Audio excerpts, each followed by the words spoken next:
Our world is lost in unnecessary fear and hurt.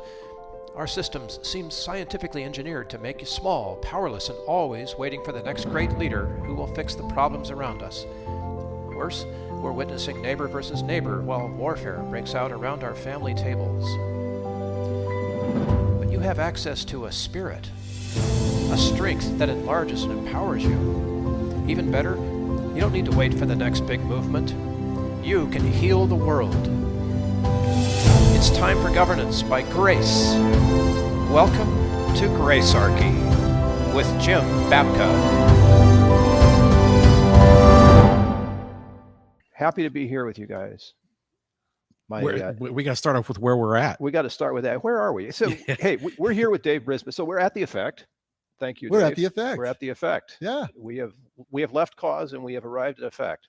Mhm. And we're here to record this crazy episode of Gracearchy with you guys. We were in two of my San favorite Juan people. Capistrano, where the swallows come. Where the swallows come every year. Have they come this year?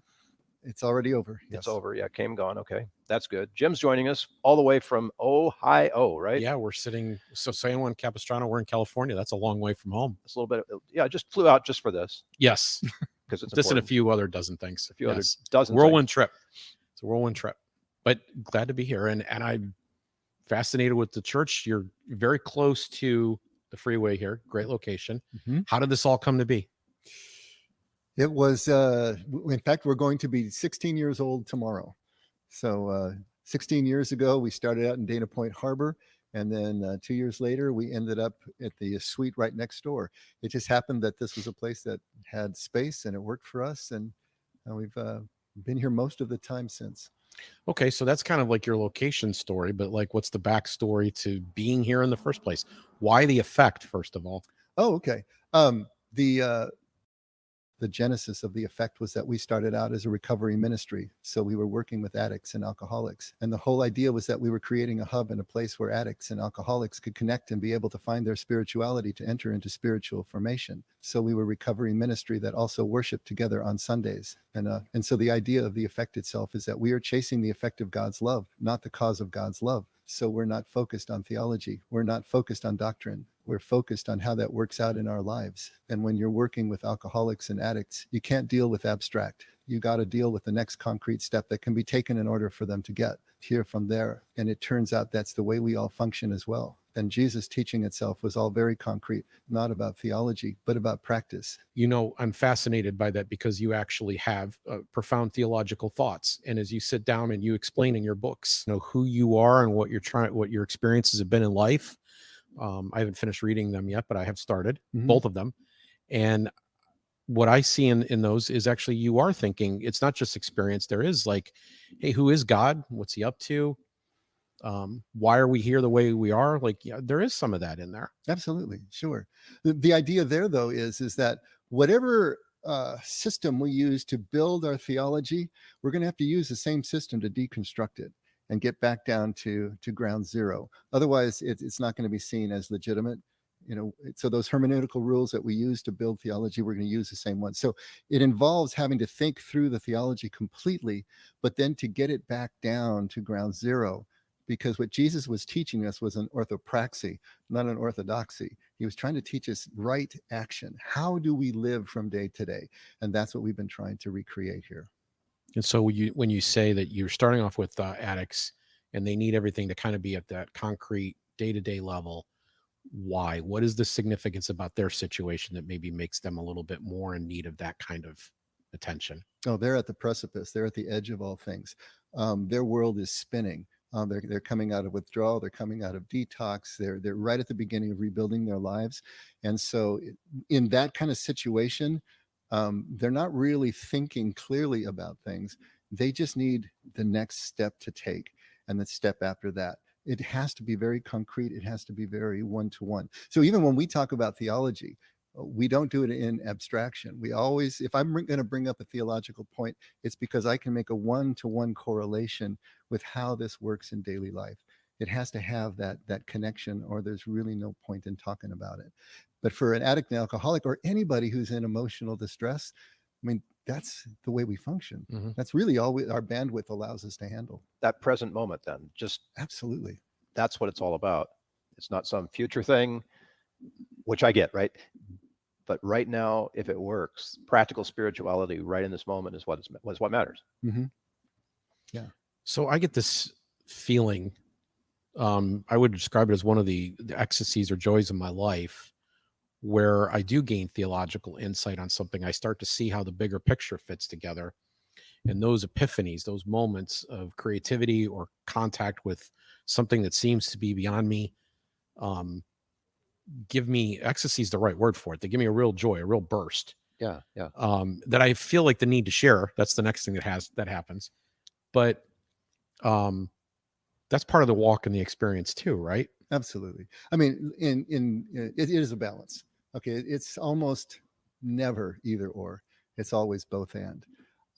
But I think we've got a saying in recovery that you don't think your way into right acting, you act your way into right thinking. Say that again. You don't think your way into right acting, you act your way into right thinking.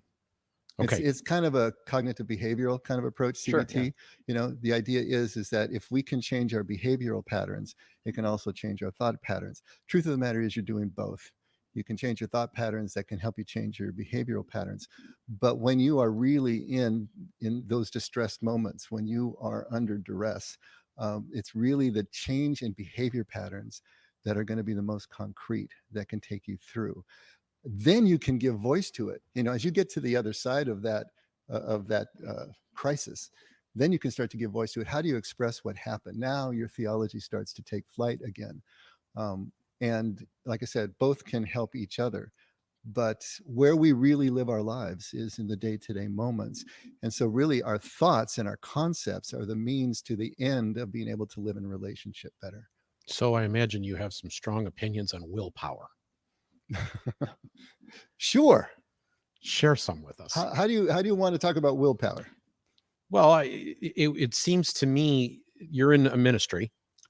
I'm imagining Christ is an added extra bonus, like the ribbon on the top. He's probably the actual present, right? Mm-hmm. So why would willpower fail?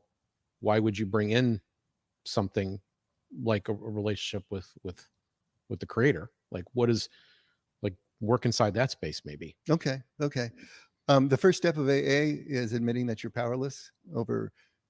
You know, put in your drug of choice. If it's alcohol, if it's drugs, if it's some kind of process addiction, and your life has become unmanageable. So the first step of AA is telling us that there comes a point where we do not have the power, the willpower, if you will, to be able to make the choices we need to make. We are so inside of that addiction. We are so inside of that obsession, compulsion, or whatever, that we can't actually get out to the outside. So there's no will at that moment? There's no way for you to be able to will yourself out. Okay. You have some agency. You're just like, I'm not going to be able to think myself out of this. Right. Now, to say that you don't have the power, or you're powerless, or your will is not strong enough, is not to say that you're a victim.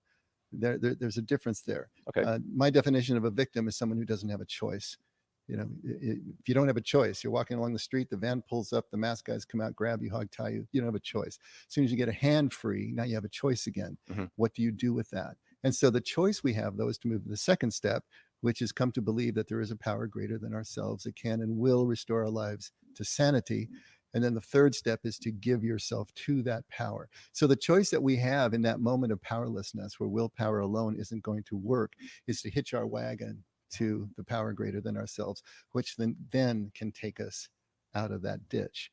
So willpower is connected to this power that's greater than ourselves. There's also a distinction between willing and wishing, you know. Definitely. You might wish that you were no longer addicted. No, you may wish that you could lose 10 pounds. But if you're not willing to get up and change your diet and exercise, you're not going to get there. So there's a difference between those two as well, because the willing part is where you actually take the first steps in a new direction. Wishing keeps you static, keeps you in place. And I don't know if we're getting any closer to your idea of will. No, I think that's actually exactly what we were looking for. I think I love that you broke that down along the lines of the AA 12 steps. And so I'm assuming that in the ministry that you do here and work with addicts, you're doing a 12-step program. Yes. And that is even controversial in Christian circles. You know, is it really a 12-step program? Why? That when we get criticized for adhering to a 12-step program, it's because Christians will say it's not a 12-step program, it's a one-step program. You know, believe on Jesus Christ and Oh yeah, I get you. Okay, so first of all, to identify as an alcoholic or an addict, many Christians will take issue with that because we're not identifying ourselves as, you know, followers of Christ or because children there's of God, that sort of thing. There's some conflict between identifying yourself as an alcoholic who is Christian. It's a one or other kind of thing. Yeah, I suppose it could be that as well. But they're saying if you're identifying yourself as an alcoholic, then you are not I suppose not identifying yourself where you need to be with God. And especially if you continue to do that for the rest of your life, because addicts and alcoholics, if they are in 12-step programs, will continue to say, you know, hey, yeah, my name is Bill. I'm alcoholic, even though I've been sober for 20 years. Exactly. Yeah. And so they see that as an abdication of our identity in Christ or identity in God. But really what it is, it's just an acknowledgement that this is your weak spot. Yeah. If you don't continue to be vigilant in this area of your life, it'll overtake you. And so it's not saying this is not my deepest identity as an alcoholic, but it is saying this is one of my areas that I need to keep a watch on. Thank you, Waste Management.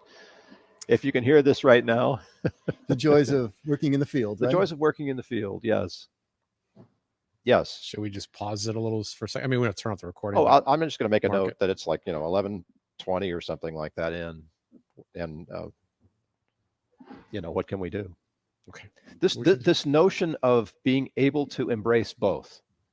I've been to churches where I'm not acceptable unless I'm completely according to dogma, right? Bill, if you don't fit, you're out, right? That doesn't work. But there are also churches that are inclusive, that say it doesn't matter whether you're gay or trans or, straight or whatever. It doesn't matter whether you're a Christian or a Catholic or a Protestant or, some other fine refinement. They welcome everyone. Mm-hmm. It doesn't matter whether you're an alcoholic, you're still welcome at the effect, right? Well, I mean, shouldn't it be that way? Okay, so I come from a background I was raised fundamentalist. In my early adulthood was evangelical, kind of drifted from the fundamentalist into the kind of the seeker sensitive world. So, we were taught I essentially that certain sins were like so bad and others were like kind of okay, and if the one that was very okay was to be obese, that was completely fine. Right. You can, in fact, we're going to have a gluttony meeting after the main service here today. Yeah, exactly. Where we're going to serve nothing but carbs, that everybody brought from home. And then everybody's going to overeat while they're there. Cause there's so much to choose from. Right. Right. Okay. So, I come from that background, but it increasingly appears to me like I've heard this phrase that this is that a church should be a hospital for sinners. Like everyone should be able to come in there. And if the idea is that we have all sinned, and even from my fundamentalist background, Dave, every sin was sin. Like one sin, you're a sinner. That set the stage. Yeah. Why are we keeping score as to what kind of anything that anybody's doing in any way, shape, or form, and not making everyone feel 100% welcome to come through the door? Yeah, why indeed? Absolutely. In fact, let's take it a step further. How are we defining sin? Oh, yeah. Okay. I want to hear your definition of sin. All right. Because I got thoughts on this too. Okay. Because normally the way we define sin is to define what's unlawful. If it's unlawful, then it's sinful, right? Yep. Right. But this is not what Jesus is certainly telling us. And if you take a look at Matthew 5, you'll see how he's trying to redefine the law and redefine sin. But really what sin is, and often you'll hear people say, from the Greek or even from the Aramaic, it's a missing of the mark. Mm-hmm. But the missing of the mark of what? Yeah. Yep. Well, God is unity, oneness. That is the essence of the monotheistic notion of God. Right. It's what the Jews actually named their God. If it's Eloah, Elohim, Allah, whatever, it means oneness and multiple things functioning as one. But does that also, I'm sorry, I got to interrupt here, but does that also include no separation? No separation in other words, to be able to be missing the mark, it implies that you have an option about your aim. But if you're already included in the oneness, that is Allah, us, there's no way to miss the mark.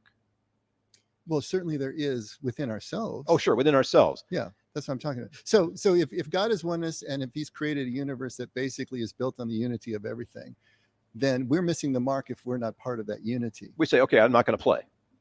Exactly. I'm not in this game right now. And it doesn't have to be conscious. It can be unconscious as well.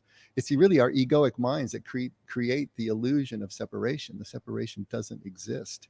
But missing the mark, The separation from God doesn't separation exist. from Yeah. God doesn't exist, not from God's point of view, certainly. Yeah. And not in actuality, not in reality. But we can imagine that it does. And our hurts and traumas and everything from the past can put us in a place where that is our default position.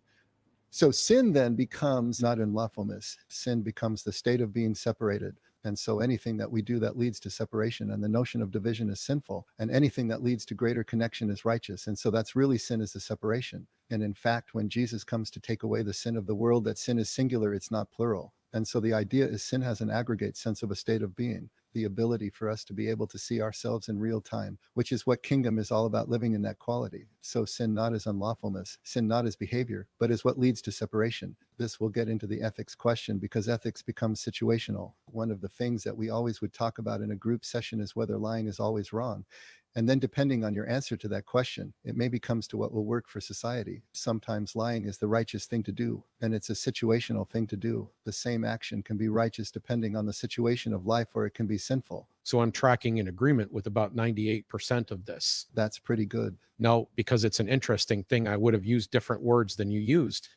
I just want to wrap it a little bit, have a little more expanded picture of it. And that is that I think about, so in my line of work, I'm dealing with social interactions on kind of a national, international, state, local level, how people are governing themselves in particular. And I noticed that envy is a huge factor, right? Someone believes that someone else has something that they want, and their state becomes such that it's not just jealousy. They don't just simply want the same thing. It might be a good person that I have a disagreement with over a model for living that would be destroyed. We see this in our political culture at large every single day. All you have to do is turn on 5 minutes of cable news or watch any political show on this platform. You'll find all kinds of people making the same kind of comments. So politics ends up becoming part of the division. So we have division at that level too. I noticed that sin, in terms of how it's defined, was defined both as a sin against God and a separation from God, which, dividing us men and women, like just across humanity. So if I envy your political position in a way that creates discord, that would be sinful. But if I appreciate and accept your political position, that's a mark of grace. Yes, and that's why by the way, this is a big reason we talk about grace, because the only way, it seems to me, that specifically, that all of these attempts, one of the other side effects of this division that goes on is shame. There's always the attempt to shame people and push them and repress them, and we're going to settle them down. And this is, by the way, is another thing that I see manifest constantly in politics. We're going to shame them into existence. I was reading a post yesterday on Facebook by somebody who was doing the whole, go punch a Nazi, and they've made a logo, and on the logo there's clubs going both direction. One of them has, wire wrapped around it, right? So the idea is that, we know now that this idea is so bad or so abhorrent that the best possible way we can deal with the bad, abhorrent idea is that we have to punch them. We have to escalate the level of violence against them. So it's literally, it becomes a demand for violence over time. And we saw this on the cross. This is exactly what happened to Jesus. The violence eventually reaches a point where it consumes everybody that's involved in it, and no one can break it. And so they have to come up with something to sacrifice in order to agree upon it. But this idea of sin, you can take exactly what you said, and you can overlay the 10 commandments on top of it too. And I prefer to look at it this way. I think there's, you can number them however you want, but there's one final commandment that's kind of like the coda to all of them.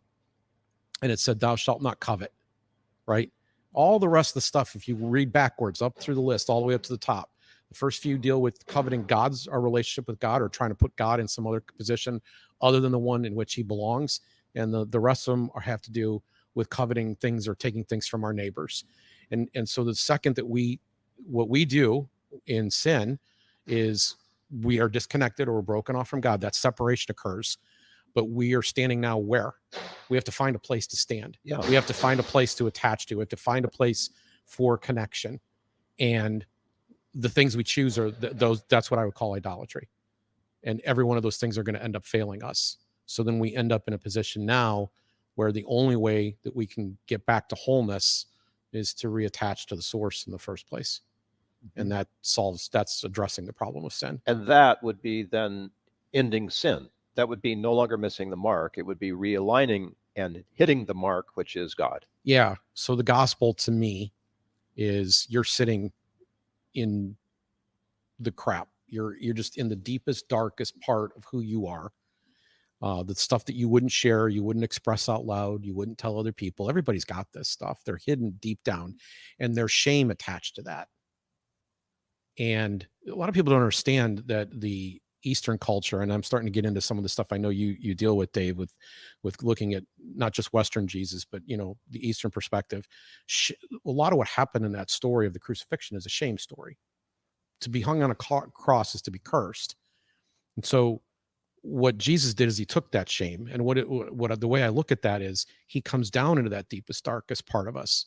None of this stuff is hidden from him, and he still says, I love you.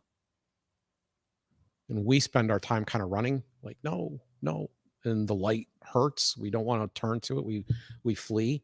And then as a result, I think a lot of people have crashes, some of them very cataclysmic, like people who are at the very edge, as you said, or spinning out in addiction, where they realize now I got to reattach. Like what I've been doing, my plan here hasn't worked. Mm-hmm.